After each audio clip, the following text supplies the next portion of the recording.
The silence in the apartment was almost unbearable. I sat on the couch, staring at the empty glass of wine beside me. It was a late night, around 3 a.m., and my heart began to race as I scrolled through Instagram. What I saw made my chest tighten. My boyfriend's ex, the one he had promised was just a friend, had posted several photos, 6 in total, of herself at the gym, all looking seductive, and there they were in my feed, one after another, all liked by him. I had been aware of their past, of course. He had always insisted they were just friends, but seeing these photos, seeing his validation in the form of likes and comments, ignited a fire in me that I couldn't ignore. Was I overreacting, or was this a sign I had been trying to ignore for too long? The uncertainty gnawed at me. I walked quietly to the bedroom where he was sleeping soundly, his breathing steady. He didn't know yet, but something about his peace, so oblivious, made me feel more alone than ever. The phone on the nightstand next to him felt like a glaring symbol of everything that had been left unsaid. I stood there for a moment, fighting the urge to wake him up right then and there to demand answers. But I wasn't that type of person, so I went back to the couch, made a cup of tea, and waited for morning. When he woke up, the morning light streaming in from the window, I sat across from him at the kitchen table, casually asking, "Hey, random question. Why were you liking your ex's gym photos last night?" He looked up from his phone, startled. "What?" he asked, clearly not prepared for the conversation. "Instagram," I said, trying to keep my tone even. 3 a.m. You liked a bunch of her posts. He let out a dismissive laugh, the kind that didn't quite reach his eyes. "Are you seriously checking my Instagram activity? That's pathetic." I raised an eyebrow. "I wasn't checking anything. It just showed up in my feed. So why did you like 6 of her photos?" She scoffed. "I'm not controlling your Instagram. Are you really trying to make me look bad here?" I couldn't help it. "It's just a little odd, don't you think?" I said, trying to make sense of the situation. 6 seductive gym photos in a row. She raised her voice. "It's just workout content. She's proud of herself. It's not a big deal." I leaned forward. "It is when you're doing it at 3 a.m. and not telling me about it. That's not just supporting her fitness journey, that's something else." She sighed, exasperated. "You're really just insecure. That's the issue, not me." But it wasn't just about insecurity. It was about trust, respect, and boundaries. And in that moment, I realized something. Maybe I was too trusting, too eager to believe in his words when his actions were telling me a different story. The morning slipped away as we danced around the truth, but even though I said nothing else, I couldn't shake the feeling that everything had changed. We met in college. It was an ordinary Friday night, the kind where everyone gathered for parties, but neither of us had any real interest in the chaos around us. I had been sitting in a corner, nursing a drink and scrolling through my phone when he walked in. He had that kind of presence, calm but confident, like he didn't need to try hard to get noticed, but still managed to capture attention. Our eyes met across the room, a shared glance, and something unspoken passed between us. I knew in that moment I'd see him again. He was a year ahead of me, but we had mutual friends. One evening, I found myself standing by the bar when he approached. He introduced himself, and I couldn't help but smile at how easy the conversation flowed. We talked about everything and nothing. School, life, the usual topics people discuss when they don't know where to begin. But with him, it felt different. There was no pretense, no force. He wasn't trying to impress me, he was just himself. Our relationship didn't develop in the usual way. It wasn't love at first sight, not in the traditional sense. But as the weeks went by, we spent more and more time together. I would catch him waiting outside my classes, or he'd send me late-night texts just to ask how my day went. The more I got to know him, the more I liked him. He had this quiet, unassuming nature that drew me in. It wasn't that he was perfect, far from it. But with him, I felt safe, seen in a way that I hadn't before. I remember the first time he told me about his ex. His voice had changed, just slightly, but enough for me to notice. He talked about her with a mix of fondness and sadness, like there was something unresolved. But I couldn't tell if it was because of the past or because he hadn't yet let go. He assured me they were just friends now. But as I later realized, there was something about the way he spoke that made it hard to truly believe. The lingering attachment was there, hidden in the subtext of his words. He had been the one to initiate the breakup with her, but it wasn't a clean cut. They'd ended things when she moved away for a new job, but they kept in touch. She was still very much a part of his life, even if he tried to downplay it. At first, I didn't mind. He was open about her, He showed me their messages and explained how they helped each other during tough times. I had my own past relationships, too. I didn't see the harm in them staying friends. But then, as time passed, I noticed small things. His phone buzzing at odd hours, his face lighting up when he got a text from her. He'd brush it off as nothing, but I began to feel a shift. The little things began to add up. The way he would react when she called, the way he defended her when she posted something flirtatious. I didn't want to believe it. I didn't want to feel like the jealous girlfriend. So I buried my doubts, convinced myself I was just being insecure. It was only after we moved in together that things started to feel different. The first few months were blissful. We settled into a rhythm, comfortable in our space. But soon enough, there were signs that something wasn't quite right. It wasn't overt. It wasn't like he was sneaking around or doing anything obviously wrong. It was the subtle things, the way his attention would drift when she called, how he'd sometimes seem distracted when we were together. And then there were the moments when I would find myself waiting for him to reply to texts, wondering what he was doing, wondering if I was the one being irrational. Still, I held on to the idea that our relationship was solid. I wanted to believe that what we had was enough. I kept convincing myself that it was just my insecurity creeping in, that I was overthinking things. But that night, when I saw those Instagram posts, everything clicked. It wasn't just about the photos. It was about what those photos represented: validation, attention, and something that wasn't being given to me. I wasn't the one he was seeking approval from. That realization hurt more than I expected. In the back of my mind, I knew this wasn't the first time I had questioned the boundaries of our relationship. There had been moments before, little cracks that I ignored. And yet, I had pushed them aside, telling myself that love was enough, that I could trust him to stay true. But now, staring at the phone in my hand, I realized I had been wrong all along. The following days after I discovered the photos were a blur, I kept replaying the scene in my mind, his calm demeanor, the way he brushed off my concerns as if they were trivial. But it wasn't trivial to me. My mind kept circling back to that moment, asking why he would do something like that, especially when I had asked him before if there was anything lingering between him and his ex. He assured me there was nothing, just old memories, a chapter that was long closed. But now, sitting in the living room as he came in from work, I couldn't help but feel betrayed. His smile didn't reach his eyes. He seemed off, distant in a way I hadn't noticed before. I didn't know if it was because of what I had seen or if something else was eating at him, but the tension in the room was thick. "Hey, you okay?" I asked, trying to keep my tone neutral. He looked at me for a second before dropping his bag on the couch. "Yeah, I'm fine.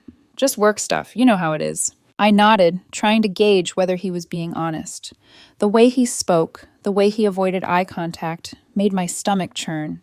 I didn't want to accuse him of anything without concrete proof, but I couldn't shake the feeling that something was wrong.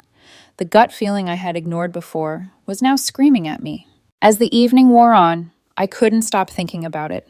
I casually asked, "So, have you talked to her recently?" His face tightened, and I could see the brief flicker of unease in his eyes, before he masked it with a casual shrug.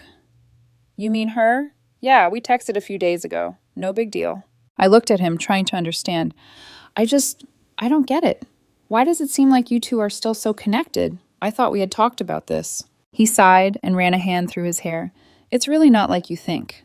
She's just a friend, all right? We talk about random stuff. I don't even know why you're making such a big deal out of this." His words cut deeper than I expected. It wasn't just about the photos now. It was the way he dismissed my feelings as though they didn't matter. The way he had been dismissing my concerns for months, like I was imagining things. I could feel the anger bubbling up inside me, but I bit my tongue, unsure if I should push further or let it go. The next few days were tense. He would come home later than usual, and I would catch him texting in silence, hiding his phone when I walked by. I had asked him before, and he swore there was nothing going on, but now I wasn't so sure.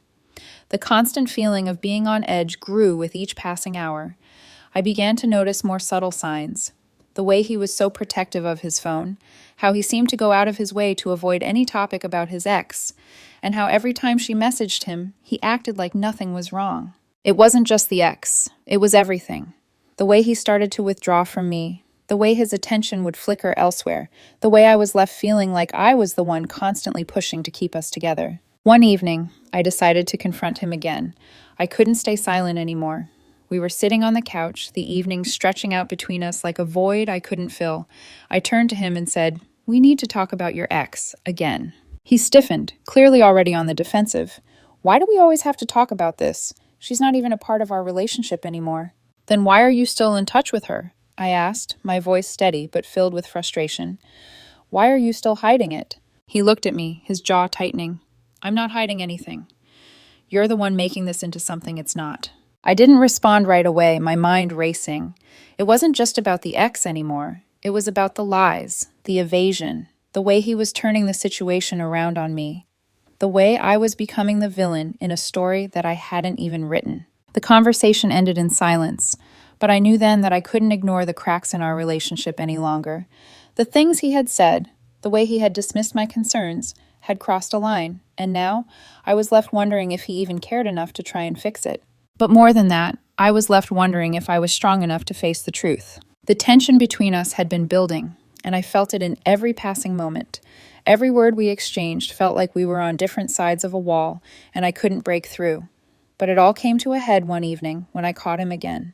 This time, it wasn't just another text or phone call. It was something bigger, something that couldn't be ignored anymore. I had been at home, working on my laptop, when his phone buzzed on the kitchen counter. I glanced at it, and my heart skipped a beat. The name that flashed on the screen was hers, his ex. I tried to ignore it, but the curiosity, the need to know, overtook me.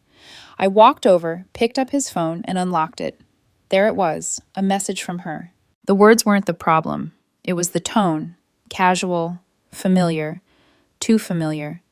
The kind of familiarity that made me feel like I was intruding on something private, something that shouldn't have been there. "Hey, what's up?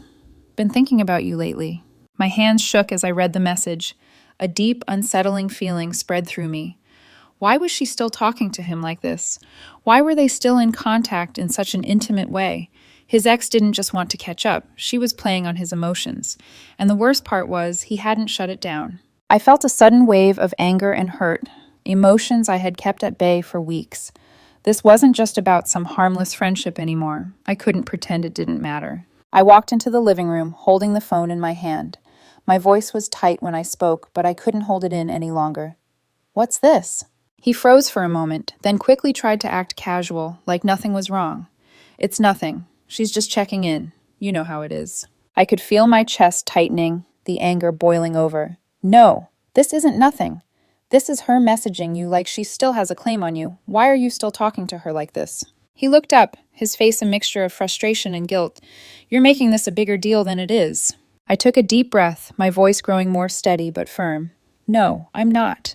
This is the problem. You keep telling me nothing's going on, but every time I turn around, there's something. And I've had enough." He stood up, running a hand through his hair. "You don't understand. She's just a friend. That's all." "Then why does it feel like I'm the one who's constantly being pushed aside? Why do I feel like I'm always second to her?" My voice was growing louder now, frustration taking over. "You told me there was nothing between you two, but I can't even trust what you say anymore. It feels like you're hiding things from me, and I can't keep pretending I don't see it." His expression shifted, and for a moment, I thought I saw something like regret flicker across his face. But it was gone just as quickly as it appeared. "I'm not hiding anything from you. You're overreacting." That was the moment I realized that we weren't on the same page anymore. My instincts told me something was off, and now, seeing the way he dismissed my feelings again, I knew I couldn't ignore it any longer. This wasn't just a small issue. This wasn't about jealousy. It was about respect. And I wasn't getting it from him. I stood there staring at him, my heart pounding. "No, this isn't about me being insecure. This is about you not respecting me enough to set boundaries with her." He didn't answer right away, and for a moment there was nothing but the silence between us. And in that silence, I could feel everything unraveling. The trust, the foundation we had built together, it was all slipping away, piece by piece. I didn't know how to fix it anymore. The words hung in the air, heavy and unresolved. I stared at him, my heart racing. His lack of response, the way he stood there, trying to downplay what I had just said, hurt more than I expected. This was not the first time I had tried to talk to him about his ex, but something about tonight felt different. Something had shifted, and now it felt like we were standing on the edge of a cliff, the ground beneath us crumbling. I wasn't sure what to expect, but I had hoped he would see things from my perspective, understand why I felt betrayed. Instead, his silence told me everything I needed to know. It wasn't just about his ex anymore. It was about how he had been treating me, how he had been making me feel like my concerns didn't matter. The quiet between us stretched on, and I could feel the weight of it pressing on my chest. I had hoped I was wrong.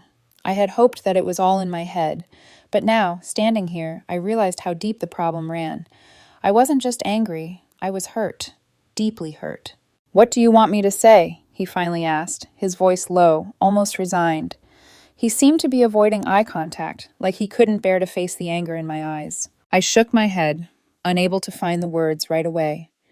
I had wanted him to take responsibility, to apologize, to reassure me that I mattered more than anyone else. But instead, I felt like I was the one who had to make the first move, to pull the truth out of him. "You don't get it, do you?" I said, my voice trembling slightly, trying to hold back the tears that threatened to spill. "I don't care about her pictures. I don't care about the past. What I care about is that you've been hiding things from me.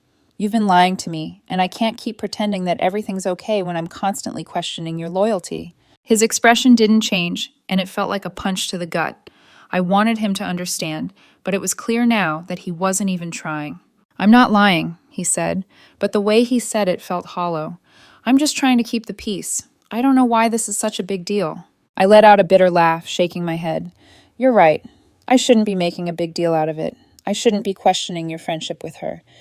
I shouldn't care that she's the first person you talk to every time something goes wrong in your life." My voice cracked, but I pushed through. "I shouldn't be the one who's always left wondering if I'm enough for you." That was when the tears finally came. Not from weakness, but from exhaustion. Exhaustion from trying to hold on to something that no longer existed. My vision blurred as I blinked the tears away, and I took a step back, as if creating some space between us would help me process everything. He finally looked at me, but it wasn't the look of concern I had been hoping for. It was a mixture of annoyance and frustration, like he was tired of this conversation, tired of dealing with my feelings. I had never felt more alone than I did in that moment. "I don't know what you want me to say," he repeated, his voice growing colder. "I'm tired of talking about this.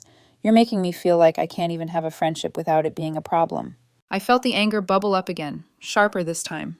I wasn't just frustrated with him anymore. I was frustrated with myself. How had I let it get to this point? How had I let him make me feel like my concerns were invalid? "Well, maybe it's because you haven't been honest with me," I shouted, the words escaping before I could stop them. "Maybe it's because I've been nothing but supportive and you've been hiding things from me. How am I supposed to trust you when you can't even set boundaries with her?" He didn't answer, just stood there, staring at me, as if he couldn't even comprehend what I was saying. That silence, that unbearable silence, told me everything I needed to know. I wasn't being heard, I wasn't being seen, and I couldn't do this anymore. I grabbed my purse, slinging it over my shoulder, my hands shaking with a mix of anger and hurt. "I need some space. I can't keep doing this. I can't keep pretending everything's fine when it's not." He didn't stop me. He didn't try to argue or apologize. He just stood there, watching as I walked out of the door. As I left, the door shutting behind me with a finality I hadn't anticipated, the reality of it all settled in. I was done. I had tried to make it work, but there was no more room for compromise, no more room for lies. I walked down the hallway, feeling the weight of my own decision. I had finally taken the first step toward reclaiming my peace, and though it hurt, I knew it was the right choice. But deep down, I also knew that this wasn't the end of the story. There was more to come, more challenges to face. But for now, I was walking away, away from the uncertainty, away from the betrayal, and toward something I didn't yet know. The days that followed felt like a slow, suffocating descent. I hadn't expected him to fight for me when I walked out, but I also hadn't expected the silence to be this loud. He didn't call, didn't text, nothing. The emptiness in my apartment was deafening, and I couldn't escape it, not even in the busy streets outside. I had made my decision, but now the weight of it pressed heavily on my chest. I spent the next couple of days trying to occupy myself, working, meeting friends, focusing on anything that kept my mind off the hole that had formed where my trust in him once was. But no matter what I did, no matter how many distractions I surrounded myself with, I couldn't stop thinking about him. The doubt, the unanswered questions, the image of him with her, those thoughts refused to leave. The worst part was when I had to face his family. It was his mother who called me first. I should have known it would happen eventually. She had always been sweet, but I couldn't help but feel that there was always this undercurrent of expectation when it came to me. I had been the perfect girlfriend in their eyes, and now that I was stepping away, I was an anomaly they couldn't quite wrap their heads around. Her voice on the other end of the phone was hesitant, soft, like she was walking on eggshells. "I think we need to talk, dear." I tried to keep my voice steady. "I don't know what there is to talk about. It's over." She didn't respond right away. I could almost hear her processing my words, trying to find a way to make sense of it. "I know this is hard, but don't you think you should at least talk to him? He's been so upset. You two have been through so much together." I swallowed hard, fighting to keep my emotions in check.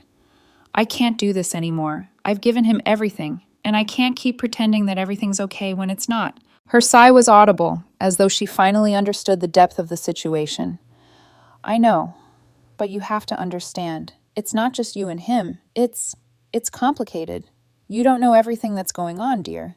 "Then maybe you should ask him," I said, the sharpness in my tone betraying my calm exterior. "I've heard enough." She fell silent, and I could feel her disappointment through the phone. It didn't matter how much she cared for me. She couldn't change what had happened, couldn't undo the trust that had been broken. Before I hung up, she said, "He's your family too, you know. You don't have to do this alone." But I wasn't sure I was ready to be a part of that family anymore.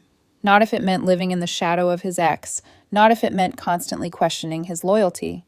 I hung up the phone with a finality that left me feeling both liberated and exhausted. That evening, my phone buzzed again. This time, it was a message from him. "We need to talk." I didn't respond right away. I wasn't sure what there was left to say. The same arguments, the same accusations. Nothing would change the fact that I had already made up my mind. Still, curiosity gnawed at me, and after a few moments of hesitation, I typed out a simple reply. "About what?" The response came quickly, as if he had been waiting for me to break the silence. "I don't want this to be over. I miss you." Miss me? After everything? After what I had seen? I felt a sharp pang of disbelief, like I had just been slapped. He missed me? Or did he just miss the comfort of having someone there, someone who didn't ask questions? I was torn between responding and walking away for good. But I knew if I replied, it would only reopen old wounds, and I wasn't ready for that. But the next morning, his mother called again. This time her voice was firmer, more urgent. "You have to listen to him, dear. You can't just shut him out. It's not healthy." I didn't know how much more of this I could take. The constant pressure, the guilt-tripping, the way they all seemed to want me to fix things when I wasn't the one who had broken them. I hung up the phone, my hands trembling, and locked the door behind me. I wasn't sure where to go from here. He wanted me to come back, to give him another chance, but I had already made my choice. I couldn't keep holding on to someone who had already let go of me. It wasn't long before everything began to unravel completely. I had thought that walking away would bring me clarity, that it would give me the strength to heal and move forward. But instead, it felt like I was drowning. Every moment I spent away from him only made the silence between us grow louder, the weight heavier. I couldn't escape the feeling of betrayal that had settled in my chest, and no matter how much I tried to distract myself, it was always there, gnawing at me. I tried to focus on work, on my friends, on anything that would keep my mind from spiraling, but all it took was one glance at my phone to pull me back into the mess that had become my life. Every message, every phone call, every text from him felt like a reminder of how far I had fallen. One evening, I was sitting in my apartment, my mind a tangled mess of thoughts, when I heard the doorbell ring. It was late, and I wasn't expecting anyone. My heart skipped a beat when I saw who it was standing at the door. "His mother." "Can we talk?" she asked, her voice soft but insistent. Her face was filled with concern, and for a moment, I almost believed it. But deep down, I knew she wasn't here to help me. She was here to make me feel guilty, to pressure me into forgiving her son. I stepped aside, letting her in, my mind already racing with the 1,000 things I wanted to say. But I didn't know where to start. She had always been kind to me, always treated me like family, but now, her presence felt suffocating. "You know," she began, her voice trembling slightly, "I've been talking to him. He's so upset. He can't stop thinking about you. He misses you, and I know you're hurting too." I didn't say anything at first. How could I? How could I explain the depth of the pain I was feeling? The anger I was still holding on to? How could I put into words the way he had treated me? The way he had turned his back on me when I needed him the most? I'm not asking you to forget everything, she continued, but please don't let this be the end. He's really trying to fix things. You can't just walk away from everything you had. I felt the tears welling up, but I fought them back, refusing to let her see how broken I truly was. I don't know if I can do this anymore, I said quietly, the words escaping before I could stop them. I don't know if I can keep pretending that things will go back to how they were. Her face softened, and she reached out to touch my arm. You're stronger than this. You know that, right? You've always been so strong. He needs you. You're the only one who can fix this. I shook my head, the pain too much to bear. No, I'm not the one who needs fixing. He is. But her words echoed in my mind long after she left. Was I really being too harsh? Was I being too stubborn, too unwilling to forgive him? Part of me wanted to believe that things could go back to the way they were, that he could change, that he could prove to me that I was enough. But another part of me, the part that had been hurt too many times before, knew that trusting him again would only lead to more disappointment, more heartache. That night, as I lay in bed, I couldn't stop thinking about everything that had happened. The text, the photos, the way he had lied to me made me feel like I was the problem. The hurt that had been buried deep inside me for so long began to surface, and I finally allowed myself to feel it, to let it consume me. It was then, in the darkness of my room, that I realized something. I wasn't just angry at him, I was angry at myself for allowing it to go on for so long, for giving him chance after chance, for excusing his behavior, for ignoring the signs when they were right in front of me. I had been living in a fantasy, holding on to the hope that everything would get better, that love would fix everything. But love wasn't enough, not when it was built on lies, on broken promises, on a foundation of doubt. I wasn't sure how to move forward from here, but I knew one thing for sure. I couldn't go back. Not to him, not to that life. I needed to let go of the past, of everything that had kept me tied to him, and start over. For once, I needed to choose myself. But in that moment, as the weight of the truth settled over me, I realized just how hard it was to break free. The fear of being alone, the fear of losing everything I thought I had, made it all feel impossible. Still, I had to do it, for my own peace of mind, for my own sanity. I had to walk away, even if it meant facing the unknown. The phone call came early that morning. My heart sank when I saw his name flash across the screen. I had been avoiding him, ignoring his texts and calls for the past few days, but something about this felt different. Something about the way his name appeared on the screen made me hesitate, made me wonder if this was the moment where everything would finally shift. I answered on the second ring, my voice steady but guarded. Hello? Can we talk? His voice was quiet, almost tentative, but there was an urgency to it that I couldn't ignore. I hesitated, glancing around my apartment, as if the walls could offer me some kind of comfort. About what? I need to explain. I need you to hear me out. I wanted to say no. I wanted to tell him that I had heard enough, that there was nothing left to discuss. But something in his voice, the vulnerability I hadn't heard from him in weeks, made me listen. All right, I said reluctantly. I'm listening. There was a long pause on the other end of the line. I could hear him take a deep breath before he spoke again. I messed up. I know I've messed up and I can't take back what happened, but I need you to know that it wasn't what you think. I closed my eyes, bracing myself. The words I had been waiting for, the apology I had needed, finally seemed to be coming. But even as he spoke, I wasn't sure I could believe him. Could I forgive him for all the times he had let me down? For all the times he had dismissed my feelings? I never meant to hurt you, he continued, his voice cracking slightly. I never meant to make you feel like you didn't matter. You do. You matter more than anything. I've been an idiot, letting her back into my life, letting her messages affect me.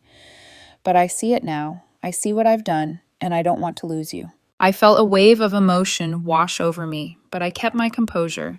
I didn't want to fall into his trap again, to get swept up in the promises that felt so empty. I needed to hear more than just words.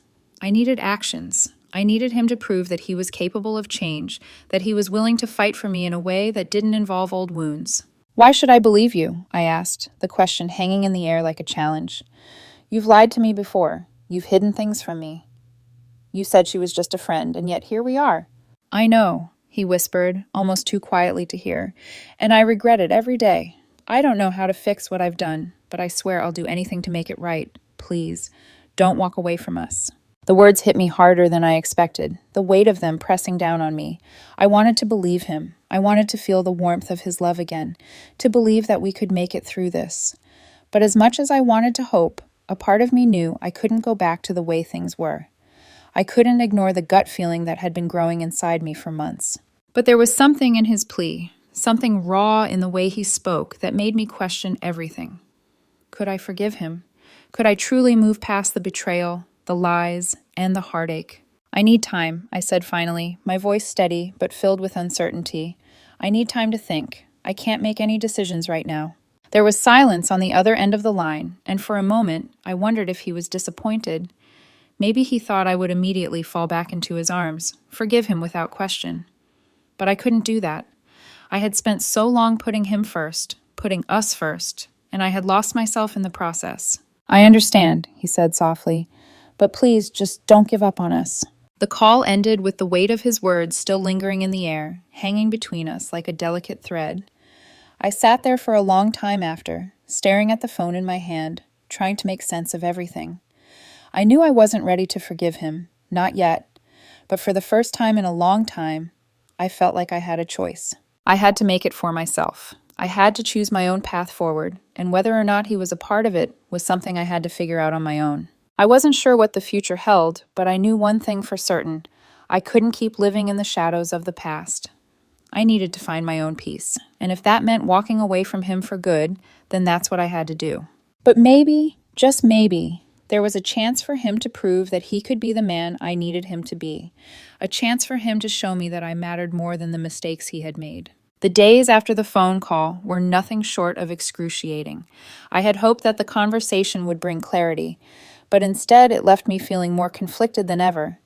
I thought about him constantly, the apology, the promise to change. It all played on a loop in my mind, but every time I thought about returning to him, a wave of doubt crashed over me. Could I trust him again? Was it worth the risk? The silence between us grew unbearable. I had given him the chance to explain, to show me that he cared, but all I received were more empty promises. I found myself questioning everything. Was he truly sorry, or was he just afraid of losing me? I couldn't tell anymore. And then the bombshell came, unexpected and devastating. It was one evening when I was just finishing dinner, trying to distract myself from the thoughts swirling in my head, when my phone rang. I didn't recognize the number, but I answered anyway. To my shock, it was his mother. "I think we need to talk," she said, her voice calm but firm, like she was trying to maintain control of the situation. "It's about your relationship with my son." I felt a cold chill run down my spine. What could she possibly have to say to me now? "What do you mean?" I asked, my voice tight with frustration. She sighed, as if gathering her thoughts before speaking. "You've made your feelings clear, but he's a mess. You're the one thing keeping him together right now. I don't know if you're aware, but he's been falling apart since you left. He's not the same, and I don't think he can handle this much longer." I swallowed hard, trying to contain my anger. "That's not my responsibility," I said, my voice shaking. "I can't fix him. He has to fix himself." I heard her take a deep breath. "I understand, but I'm asking you to reconsider. He's been apologizing nonstop, but there's only so much I can do. He loves you, and I'm afraid if you don't give him another chance, you're both going to lose something real." Her words hit me like a punch to the gut. I had been trying to distance myself, to break free from the cycle of pain and confusion, but now she was pulling me back into it. It was clear that she didn't understand, or maybe she just didn't want to. She wasn't the one who had been lied to, deceived, and made to feel worthless. She wasn't the one who had been pushed aside for an ex-girlfriend. "I've already made my decision," I said, my voice firm now. "I can't go back to him. I can't keep doing this. I've given him more chances than he deserves." There was a long silence on the other end of the line, as if she was processing my words, trying to understand why I couldn't just forgive him and move forward. Finally, she spoke again, her voice quieter this time. "I just don't want you to regret this." I didn't respond. I couldn't. I hung up the phone, my hands trembling. I wanted to scream, to release all the frustration that had been building inside me, but instead I just stood there, feeling numb. The next few days were filled with texts and calls from his family, all of them pleading with me to reconsider. But the more they reached out, the more I pulled away. I couldn't let them guilt me into going back. I couldn't let them make me feel like I was the one at fault for choosing to walk away. Then came the final blow. It was a text from him, short and to the point. "I'm done. If you can't forgive me, then it's over for good." I stared at the screen, my heart pounding. It was like a final punch to the gut. He had always been the one to walk away first, never giving me the space to make my own decisions. Now, he was doing it again, turning the tables and making me feel like I was the one who had failed. I wanted to be angry. I wanted to lash out at him for doing this to me, for making me feel like I was the one who had lost everything. But instead, I felt a strange sense of relief. As much as I had loved him, as much as I had fought for us, I knew deep down that this was the right choice. I was finally free. But even as I let go of him, I couldn't help but wonder if I had made the right decision. The fallout from the breakup was real. My connection to his family was severed, and the loss of him still stung. But I knew that, in the end, it was better to let go than to stay in a relationship that was built on lies and broken trust. In the weeks that followed, the silence between us became my solace. The constant buzzing of my phone, the family messages, the desperate attempts from him to reach out, all of it faded into the background. For the first time in a long time, I was able to hear my own thoughts without the noise of his presence clouding them. I started to feel like myself again, something I hadn't realized I had lost in the midst of the drama and the pain. But as the days passed, I couldn't help but replay everything in my mind. All the mistakes, all the warning signs I had ignored. I had given him so many chances, convinced myself that love could fix everything, but it couldn't. No matter how much I wanted it to, no matter how many times I forgave him, he never truly changed. I was left to pick up the pieces of my own heart, and even though it hurt, I realized something important. I was stronger than I had ever given myself credit for. I had spent so long trying to be what he wanted, trying to fix things, trying to prove that I could be enough. But in the end, I had to learn that I was already enough. I didn't need him or anyone else to validate me. I was worthy of love, respect, and trust. And if he couldn't offer me those things, then I was better off without him. I didn't need to settle for a relationship that constantly left me questioning myself. I didn't need to hold on to someone who couldn't meet me halfway. The hardest lesson of all was that walking away was sometimes the bravest thing you could do. It didn't mean I had failed. It meant I had chosen myself. Eventually, life started to fall into place. I went back to focusing on my career, my friendships, and my own well-being. I spent time rediscovering who I was outside of the relationship. I realized that I had allowed myself to become so entangled in his issues, in his lies, that I had forgotten to care for myself. Now I was reclaiming my life, piece by piece. I heard from his family a few more times, mostly through his mother. She would call, occasionally ask how I was doing, but I could hear the tension in her voice, the unspoken understanding that things between us could never go back to the way they were. She would always end the conversation with the same line, "He really loved you, you know." But I no longer needed their approval, or his. I didn't need to hear that he had loved me. I needed to know that I had loved myself enough to walk away. A few months later, I saw him again. It wasn't planned. I had gone to a cafe with a friend, and there he was, sitting at a table by the window, looking like he hadn't changed at all. My heart didn't race. My hands didn't shake. I wasn't nervous, nor did I feel the pain I once had. I simply felt indifferent. He caught my eye and smiled, but it wasn't the smile I remembered. It was tight, forced. It was the smile of someone who knew they had lost something, but didn't know how to get it back. I didn't smile back. I didn't wave. I simply turned my attention back to my friend, and in that moment, I realized I was finally free. Walking away had been the hardest thing I had ever done, but it was the best decision I had ever made. It had taken me a long time to understand that the love I was looking for had to come from within myself first. No one could give that to me but me. And now I was moving forward, stronger, wiser, and finally at peace. This marks the end of the journey, but the lessons from this experience would stay with me forever. Sometimes walking away isn't a failure. Sometimes it's the most empowering thing you can do.